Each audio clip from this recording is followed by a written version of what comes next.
in layman's terms, it was get the ball into these areas as quickly and accurately as you can. And that was, John Beck called it Paradise Alley. And Clive Woodward had come in, people may know, took England to win the World Cup, and he was very much looking at the statistics around that. So people were literally writing down the amount of passes on a piece of paper in the stand. Like the apprentices would be tasked with, right, you've got to write how many passes that player makes. And you'd be sat there just going, I don't know why we used to write in Roman numerals when we used to do something like that, but literally be like one, until you get to 5. Are you getting from your team what you expect? And also, are you getting from each game what you would expect? Because no matter what your game model is going to be, when you come up against a superior opponent, the likelihood is that they're going to be more effective at affecting their game model on the game than you are. Are we in danger of just overloading our football departments with so much data? A pass from a fullback to a centre-back nowadays, if it then ends up creating a goal 10 passes later, it will have a weighting as to how successful and how much it contributed to potentially a goal. Welcome, football fans, to Breaking Lines, the podcast that takes you behind the scenes of the beautiful game like never before. I'm Gary Rowett, former player and manager, joined by the insightful Dave Carolan, a man with his finger on the pulse of football's beating heart. Together, Dave and I bring you unrivaled insight, context, and a few stories from the trenches. This is Breaking Lines, where the game is more than just a match.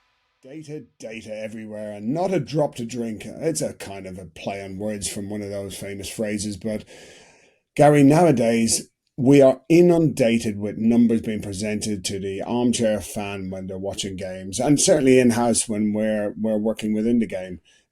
Have we reached a point where we are death by data? We've reached a point where it's certainly not going away, is it? And it just seems to be so much more prevalent. I mean, look, but we both benefited from the use of data. We've both seen how data can be massively important and massively, it can shape the way you look at the game in certain ways. I do think that the challenge you've got at the moment is everybody's using data, aren't you? So if a fan wants to justify an argument on social media, he's going to use some data if he can get hold of it. You look at, the likes of Match of the Day or the sort of shows I would work on Sky. It's such a great visual. It's such a great way to back up an argument.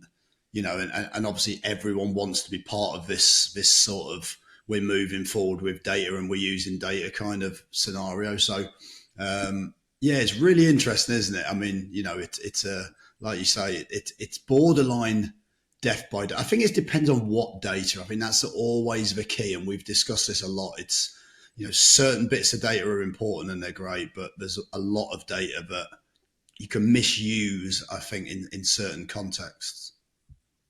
Yeah, I think when we were both starting out in the game, obviously you were a few years ahead as a player while I was off moonlighting in other sports, but certainly when I entered into football, I mean, the stats that were available or even used in-house were really basic, weren't they? It was like number of passes attempted and completed, how many crosses you had, how many shots you had, and there wasn't an awful lot apart from that, really, was there?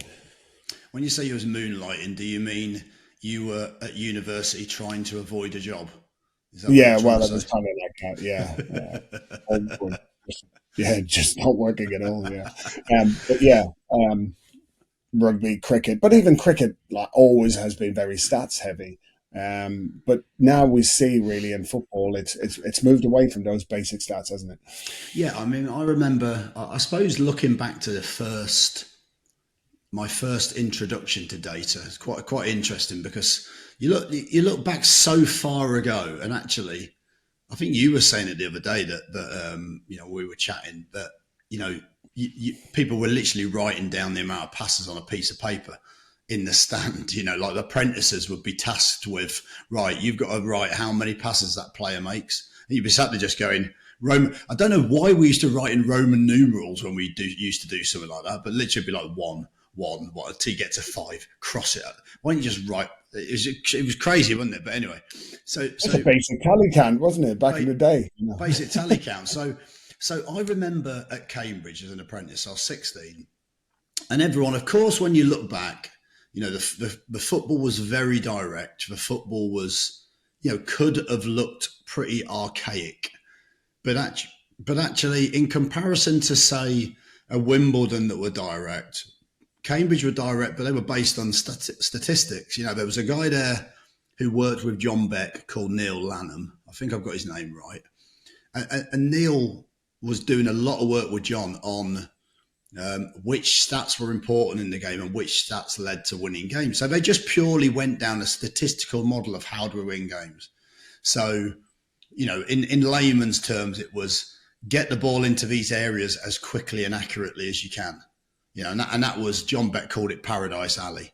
So it was like the channel. It was like the channel of the pitch, because he knew that crossing the ball would be more effective at creating chances than shooting from the outside of a box in the central area, for example. So he banned shots from outside the box. You'd get to the edge of the box a yard away, you'd be about to shoot, and the crowd would go, "Ooh, get excited," and you'd have to play it wide because a cross had a statistical better outcome than a shot from outside the box. I think we're going to come on to the Pomo position. So all of these things, you had to cross as a winger to the far post, because the far post had more, so it was all based on statistics. Now, John at the time didn't really share loads. He'd share little bits, so he'd say why we're doing it and what he wants us to do, but he wouldn't really share the statistics, because probably the players at the time would have not struggled to comprehend it, but would have had no real understanding of it.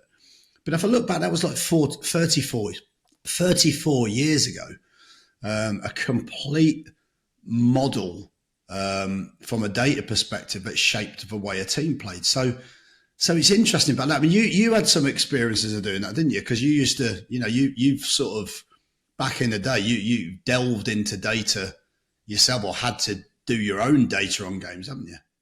Yeah, well, it was literally that. When I was at London Irish playing rugby, Howard Amor, who was the club statistician as such, was doing exactly what you described the apprentices doing there. It was, tally counts of number of rucks won, number of mauls won, line-outs and things like that. In rugby terms, they were the important stats, line breaks that you would make. And he was able to present those. And at the time, Clive Woodward had come in, who people may know took England to win the World Cup. And he was very much looking at the statistics around that. So when I came into football first in 98, so, again, we're time stamping this for everybody in terms of your age when you were 16. Well, obviously you were 16, but that was 34 years ago. People that, hopefully there's listeners going, geez, I wasn't even born then. How old are these two? Yeah, this is old, but this is history. And then came into football, and at the time, we were running the first kind of sports science department, and we were trying to use some analysis. So we were starting to video games and chop the games down into the component parts. So certainly the work I was doing for Norwich and for Ipswich, which was providing the managers and the coaches with what were videotapes at the time, but then also tally counts, number of crosses that were going in. But then we started to go a little bit more complex as to where were the crosses being delivered from and where were they being delivered to. So, it wasn't just a case of we crossed it X amount of times, but was it a quite a shallow cross? Was it a deep cross? Was it going to near post, front post? Was it a pullback? And again, as you said there, you would start looking at effectiveness of shots. Were shots being taken from areas that were more likely to result in a goal, or were they less likely to score? So I think we started to see, probably there was a development, certainly from what you mentioned there, where Charles Hughes, famous for his work with the FA and the development of POMO, which was the position of maximal opportunity, I think, if I've got that right. Correct. That used to be a mantra that was presented to coaches on coaching courses, and certainly became, I suppose, it was the forerunner to what we call XG nowadays. Yeah, it's true. It's so these things are not new, are they? They're they've become so much more refined and so much more. The operations are so much slicker in terms of how they're presented.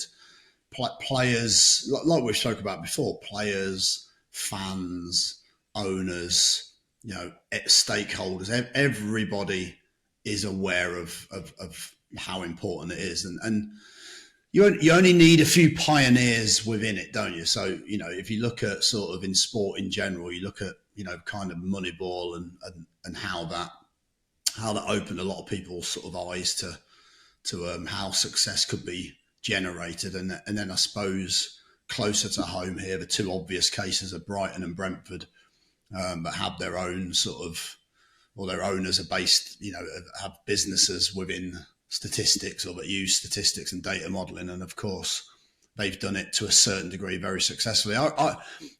As a player, it was interesting. As a player, I think I told the story about sitting down with Steve McLaren, because Steve McLaren, as a coach at Derby at the time, we had Prozoning. We were one of the first clubs, I think, to use Prozone, and we had the big armchairs and used to sit in a big room full of these armchairs with a massive screen, and they'd show some stuff. So the Prozone predominantly at the time, if I'm right, I would imagine was mainly clips and a little bit of data, I would have thought.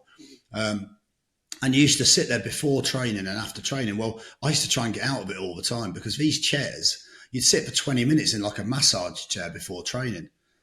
And before you'd get out there, I had like two young kids at the time, and honestly, I'd be asleep. I'd be falling asleep in this chair.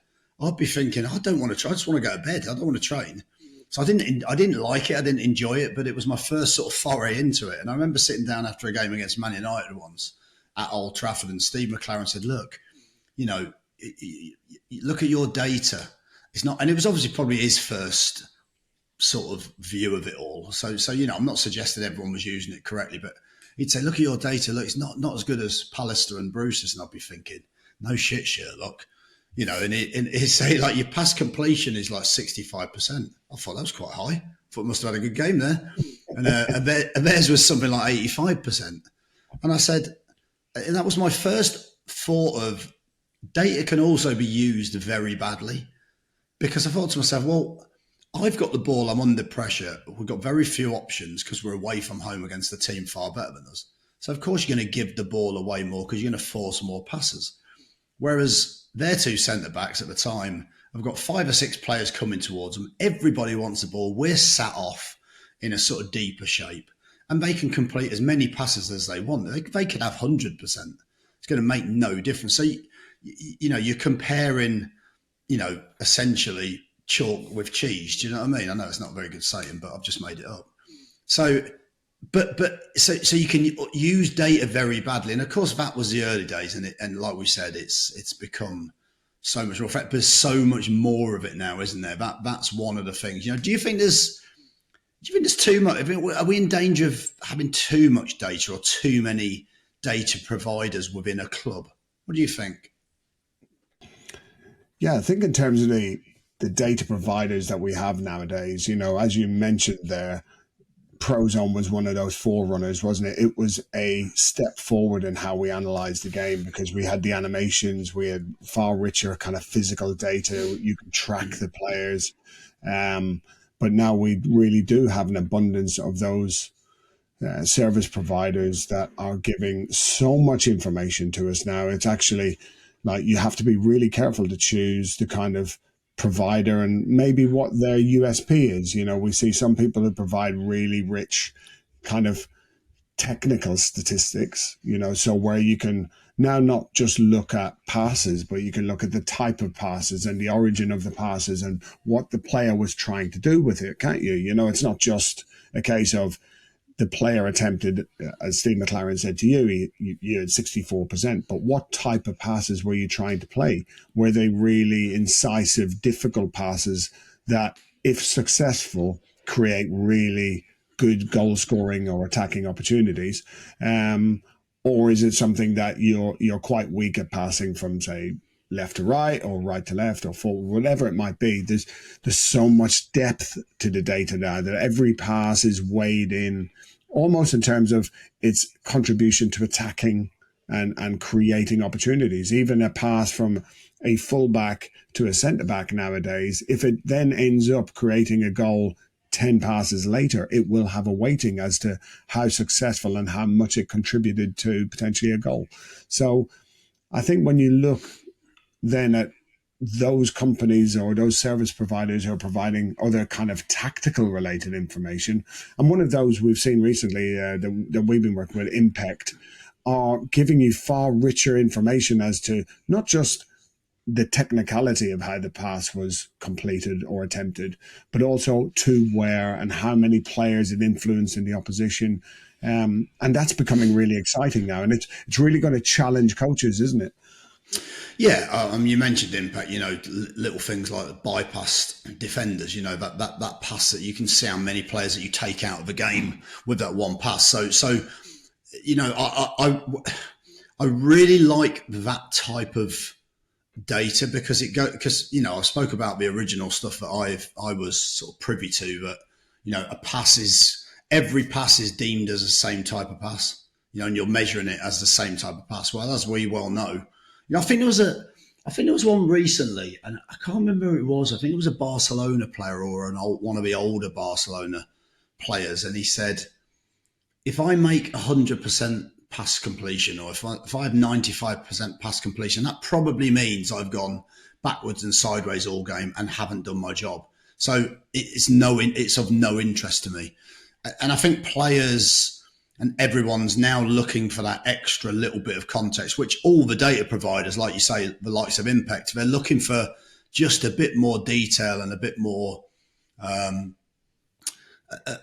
context to what it is, because it has to be, doesn't it? The game is a fluid game. It's a game with so many nuances in it, but you can't just type in the data and come up with the answer. There's so many different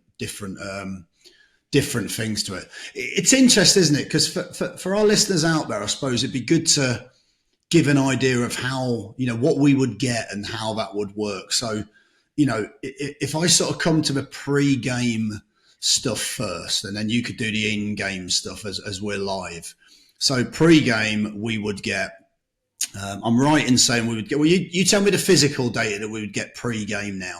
If you're a championship club, what information would you get pre-game in terms of data?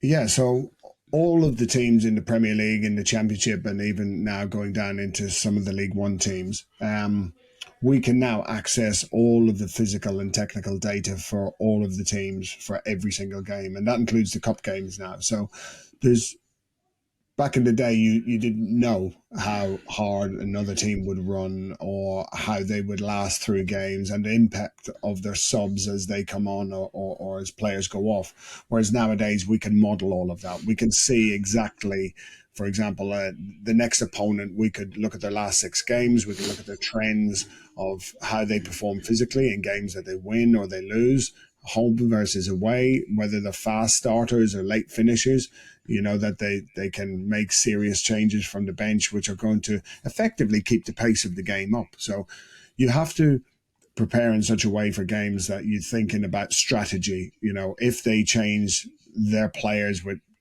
25, 30 minutes to go, the pace of the game is going to go up. And that's now, we're starting to see that affect some of the rotations of players in the game. So attacking players are going to be changed. If we know they're going to come on and they've got very high outputs, that they've got really good intensity, we might have to start thinking about changing fullbacks to allow them to be able to cope with this new threat that's coming onto the pitch. So we can certainly look back at however many games we want to and see how teams prepare. And that will cover everything from the distances they cover to how quickly they cover those distances, whether they're one of the teams who produces consistently high performances or potentially consistently low performances. And then off the back of that, we start to look at, for example, how long the ball is in play at certain grounds. So certain teams will try and minimize the amount of time that the ball is in play because it may suit their team better that the ball is in play for less time. Whereas other teams we know are going to keep the ball in play as long as possible because that suits their strengths. So that's some of the physical stuff that we would get certainly before the game. And actually, we've seen quite a lot, haven't we? Where if you get a game where perhaps you're playing against a team that are really direct, and you know it's going to be a game. Let's say, without mentioning sort of, well, I will mention names. Let's say we're playing away at Rotherham, and Steve Evans is a manager, and you know it's going to be a very, very physical game. I'm just using that as an example because that's been historically how it's worked. Yeah. Your data will be a lot lower in that game, won't it? Like the physical data will tend to be a lot lower. So, Sky could stick a stat up and everyone could go, oh, this is quite a low game. They're not running or they're not trying or they're not, but actually there's a lot more context to the type of game, isn't there? We found that. So that's pre-game. And then obviously in-game, we've spoke, I think, previously about the GPS. Quite interesting. We don't really tend to get very much technical information in-game, do we? Why is that, I wonder? We don't really tend to get, you've made this many passes, or I presume we can, but we don't tend to use that, do we? Yeah, it's something that's coming live now and available to us. Is some of the service providers are going to provide that, or are currently providing that. I think Catapult Match Tracker is one of those systems where essentially, as the data becomes available to you live, you can see those kind of counts going up. So, but what's been a real challenge now, not real challenge, but a real development is that data is live to everyone. It's not just available to us. So as these services are released, they're being released to the media at the same time. So while you're out at the edge of your technical area and you're trying to make, critical in-game decisions, you're trying to use feel and your ingenuity of understanding the game that's in front of you.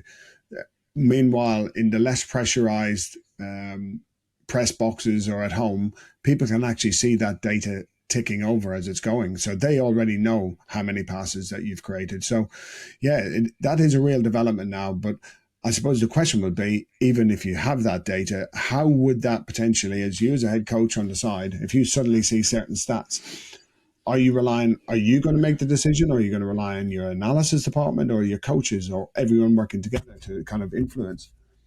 Well, I think of course, you have to. I mean, I've always had this big view on data, but data supports, your naked eye. Data supports now some people have the opposite view and say data is what's actually happening in the game. Your naked eye and your view will simply just be your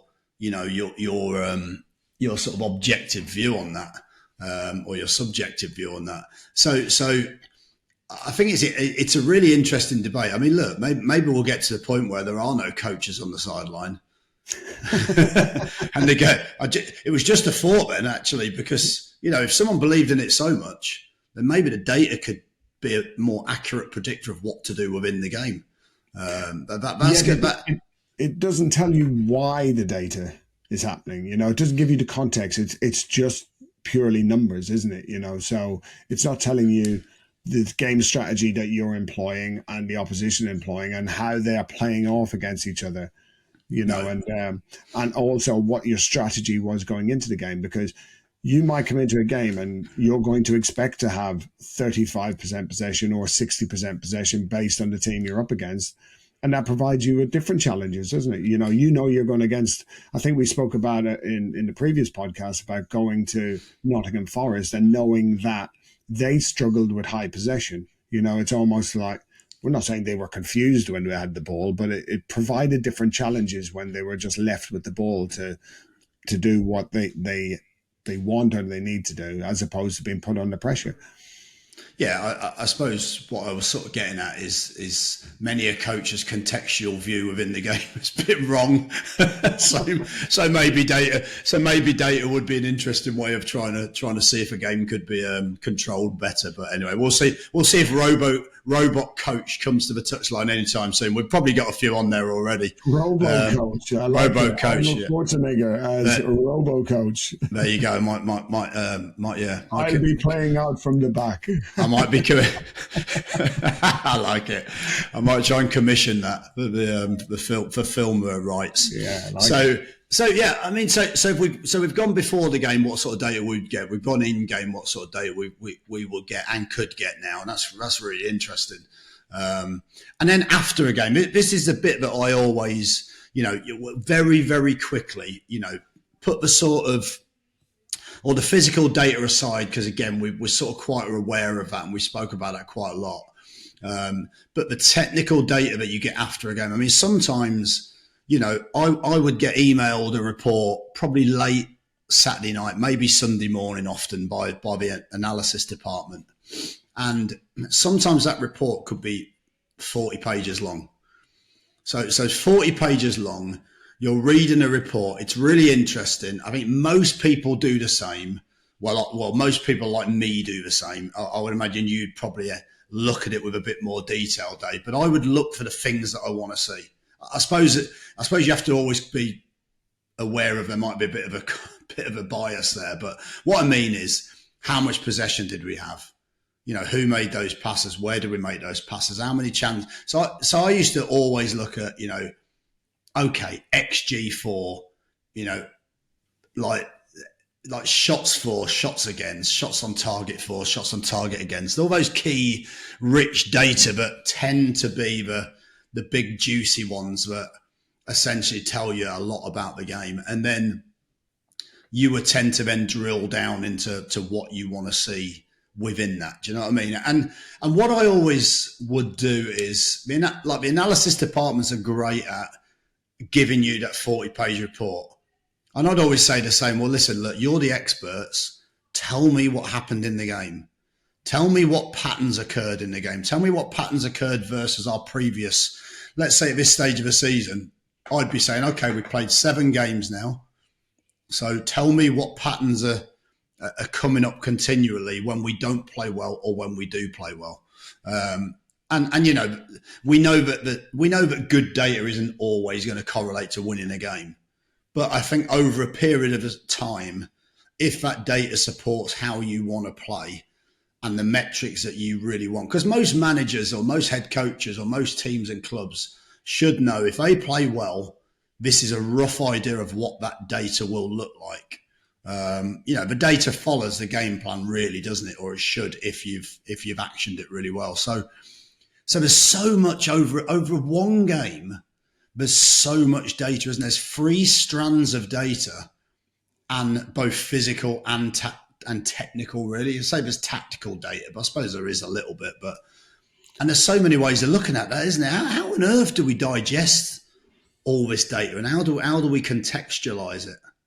Well, I think that's why we've seen data analytics departments probably now come to the fore in football clubs, and they come under they support a lot of different departments, don't they? They'll support the coaching, they'll support the analysts as such, even the physical performance departments, where they're there to crunch the numbers, aren't they? So I think most people now who've got more than a passing interest in football are aware of things like XG and XGA, which for those people who've not heard of them before, it's kind of how threatening you are to score and effective at scoring, and the same for defending. But now I think those analytics departments are starting to look at trend analysis, and they're looking at how all of the numbers that are produced fit what is now becoming the club's game model as such, or even the coach's game model. Are you getting from your team what you expect? And also, are you getting from each game what you would expect? Because no matter what your game model is going to be, when you come up against a superior opponent, the likelihood is that they're going to be more effective at affecting their game model on the game than you are, because they'll probably be dominant.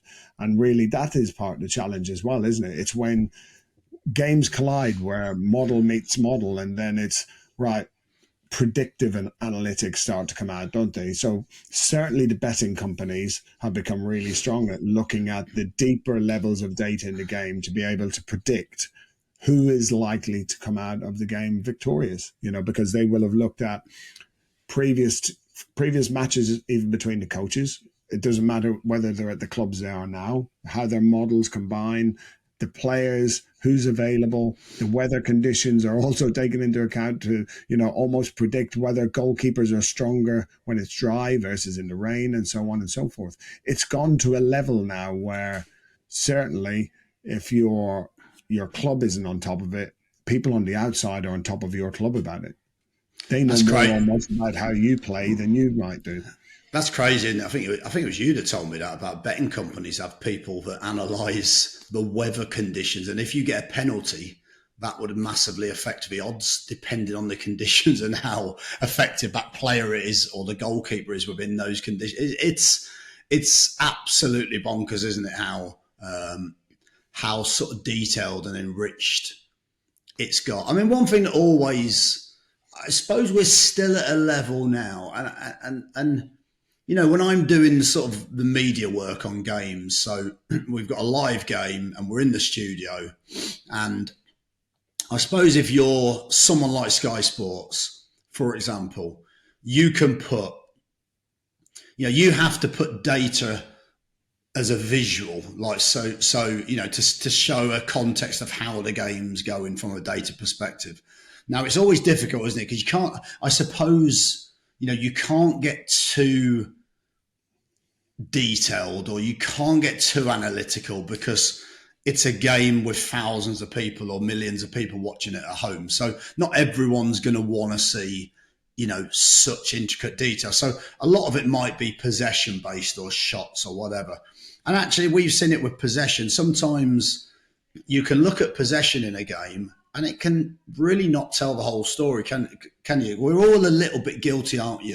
If one team, say, has had 70% possession, the other team's got 30, you automatically think the team with 70 is in complete control of the game and is by far the better team in the game. But actually, the other team at that point could be 2-0 up and they're very good at not opening the game up. And the other team are very poor at breaking down a deep block. So, you've seen it a couple of times with the top teams who in some ways get away with it from a perception basis, like an Arsenal against Man City, where Arsenal are 1-0 up and I know they went down to 10 men at a point in the game, but they defended probably they've got a striker 10 metres outside the box. So that's how deep they are. And you can imagine if we'd have done that, you would have been absolutely battered. But the point being, it's a club like Arsenal, and the way they're playing the game at that point to get a result will shape the data. Man City at that point, if you'd have put the last 10 minutes of that game in, it would have been 99% possession to Man City and 1% to Arsenal. But it doesn't necessarily tell the context of the scoreline or the game. So I think it's really interesting how we use data and where that will go next for the broadcasters. Because there's a thirst for more and more data, isn't there? But you still got to be understandable to people watching. Yeah, I think when you watch the average game now, most people probably don't realize, as they just sit there watching the game, is the amount of information that is being presented to them throughout the game. I mean, obviously the score is in the top corner, but you will see other information being presented. Like, for example, in the Champions League, you will see the distances that a player covers or a team covers. Is every few minutes there is another stat being presented. It might be possession over the last 10 minutes, especially when it becomes really interesting, where I think when you mentioned there Arsenal Man City, it was like a crazy stat that they were presenting on where the game was being played. The action zones of the game are literally practically in Arsenal's penalty area or just outside it, where Man City are just recycling. But you're seeing there, like if a team like Arsenal are willing to go really deep block and say, well, okay, we're not going to have the ball and we're not going to even try and get the ball. We're not going to pressurize you. We're just going to make sure that we don't create any passing lanes for you to break through us, or we're not going to give you an opportunity to get a clear shot. We're going to work really hard to stop you doing what you like to do when you're Man City, which is getting into spaces. But I think going back to what you said about Sky Sports News, I think if you watch your average cycle of an hour on Sky Sports News, practically every single story will have statistics and numbers attached to it. And it's only when you sit and you actually watch it how the whole story is, the whole show as such is relying on data and stats of whatever form, and they'll be constantly renewed and recycled and changed. They'll look at kind of news stories from different angles using almost the same game, the same stats, but from different points of view. I think that becomes where the kind of audience get to see, probably from drip feeding almost, that stats and data are, through the whole of sport nowadays. And the interesting bit about that is, as a guest on those shows, you do your own research and you get sent the stats and you do your own look at stats and your own deep dive to find things that have a little bit more interest within the game, should you need to use it. And so actually, really, it's driving most of the conversation now. It's really, really interesting. I mean, without digressing too much, it's even changing the way that clubs recruit head coaches, isn't it? It's changing the way that clubs recruit players. Everything now is starting to go from the old good relationships with people.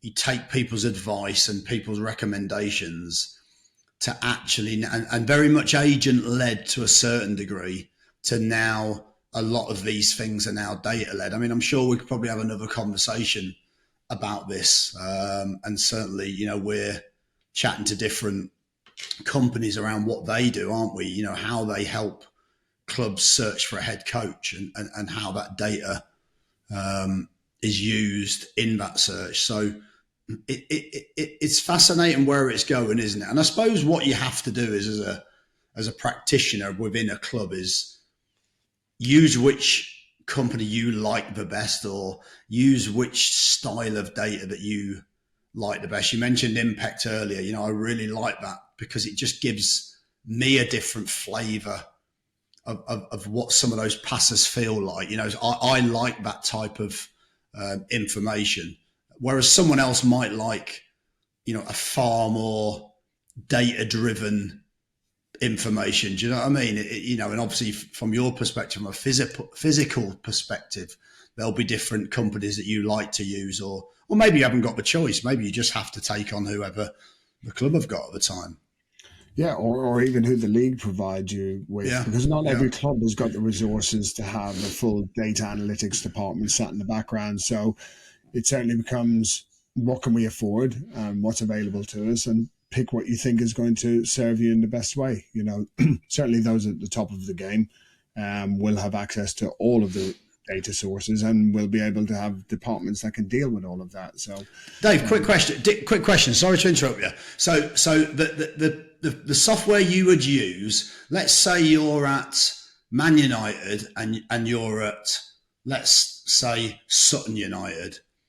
Are the data providers trying to make it fair for not fair for everyone, but affordable for everyone, so that everybody can use data? Or are some of the companies want the top end clubs to be using it only because it's so expensive? What's the feeling amongst those providers? That, do you know what I mean, from a cost perspective? You haven't got to tell me the cost, but yeah, I think for the main providers that are out there, they tend to go after league-wide deals. So they will discuss it with the Premier League or the Football League about provision across the league, and therefore the deal will be with the league, and the league will then almost split the cost across all of the clubs. However, they may also be looking at it as data enrichment now for the media or for promoting the sport across the globe. They want to have this information where they can talk about how effective the game is becoming, how much better the game is becoming.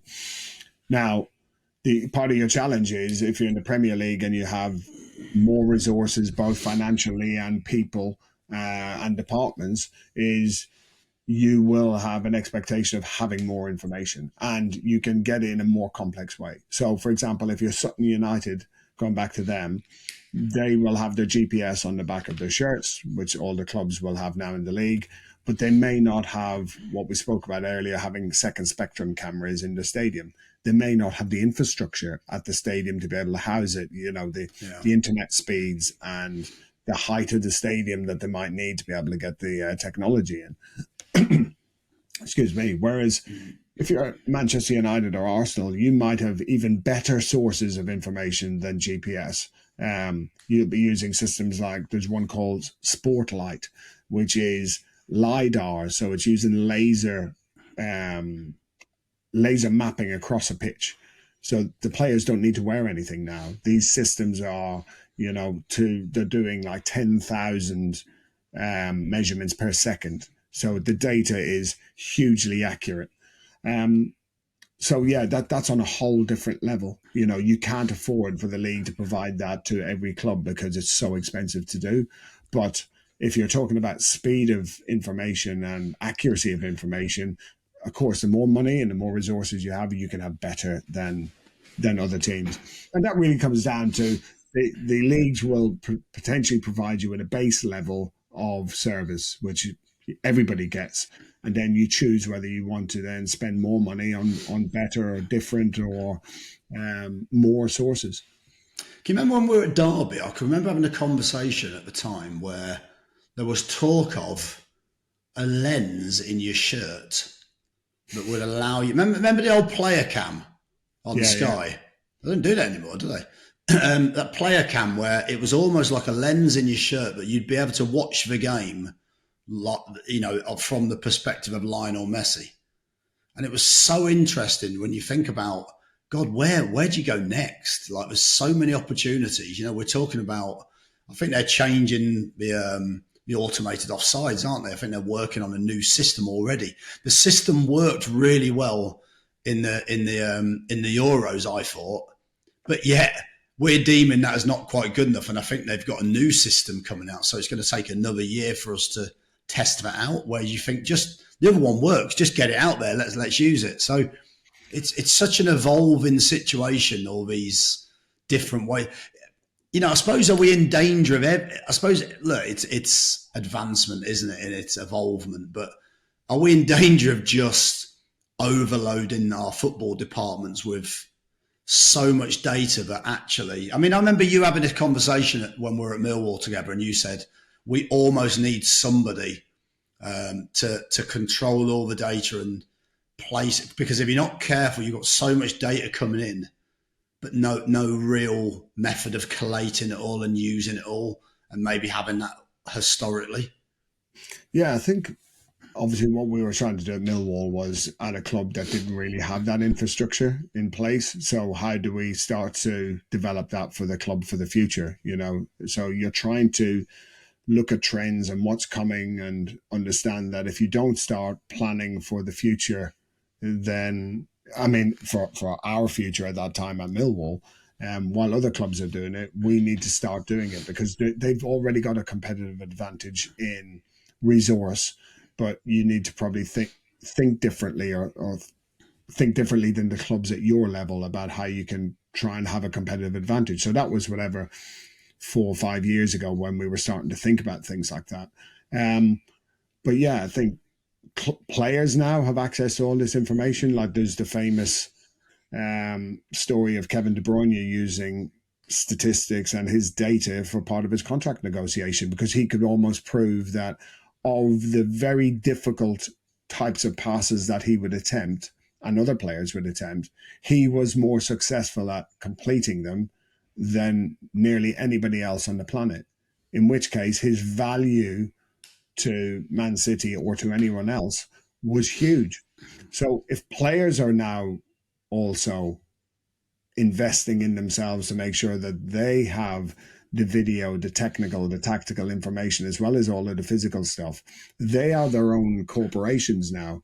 They're the CEO of themselves and they're making sure that they have all this information. So there's pressure on you as a club to make sure that you're also ahead of that. How could it be that you'd have a player who's got more advanced systems than you have at the club? And probably clubs need to be aware of that. And it's going to certainly affect if you're an established manager, you need to be thinking about all these new things that are coming on board because certainly the younger head coaches are fully aware of them, aren't they? They are data savvy. They are all over the technology. So to keep up with the youth, we also have to be aware of what's coming, but also we can provide that extra layer of years and years and years on task. Yeah, it's an interesting negotiation tactic as when you're going for a new contract, isn't it? I'm probably the best on the planet at passing the ball. I mean, there's not really much like, okay, so you basically want the most anyone's ever been paid ever anywhere at the moment. Yep, that's what I want. Okay, here you go. So yeah, I mean, I don't think we've ever quite got to those levels yet. Yet, I'm saying, Dave. Not yet. No, we're No, waiting for those. Yeah, we're waiting for it. But you're right. Because there was so much data available. I mean, we had this conversation with Matt Smith in our podcast. So if anyone hasn't listened to that podcast, it's well worth a listen, isn't it? It's a player that was aware of his own data, aware of his own value to the team and how that looked from a sort of metric point of view. Like Matt would come in and say, every time I've started, we've scored more goals and we've won more games. And he wouldn't drill down into the exact numbers, but you knew that if I asked him or challenged him on it, he would. And often I would go away and actually look and go, do you know what? He's actually right. Or I think I said to Smudge around, I always felt that with someone like Matt in the team, because he perhaps wasn't as mobile and he was a different type of striker, but you would concede more goals because you couldn't press as effectively. But then you look to the data, and sometimes the data didn't necessarily back that up. You actually conceded less goals because maybe you'd hit him a little bit earlier, so therefore the ball would be away from your goal a lot more often. I mean, I know it's a very simplistic view, but so players are definitely, like you say, players are gonna get to the point where they're armed with the data, even if it's not from the club. They have their own data providers. They can offer context if you're leaving them out the team. So you can't avoid it. You can't just use your naked eye and give a player a reason anymore, because 9 times out of 10, maybe either now or in the future, that player is going to be as armed as your analyst department. And they're going to be able to. I know that's not an argument. It's still a debate over, but that's my decision, and you have a feeling.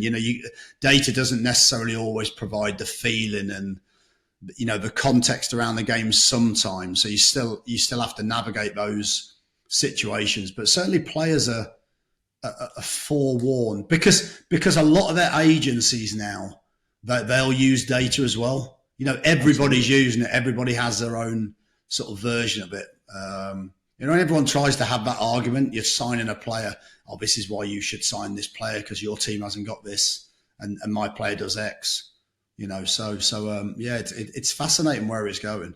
Well, we're even seeing it now. All of this data that we're talking about is live, and it's available if you're willing to pay for a license as an armchair amateur, as a keyboard warrior, if you want to use that phrase. But, a fan on the outside now can dissect your game. There's one system that's available on Twitter or X where essentially no sooner will the game have been finished. I'm talking about 2 minutes after the game.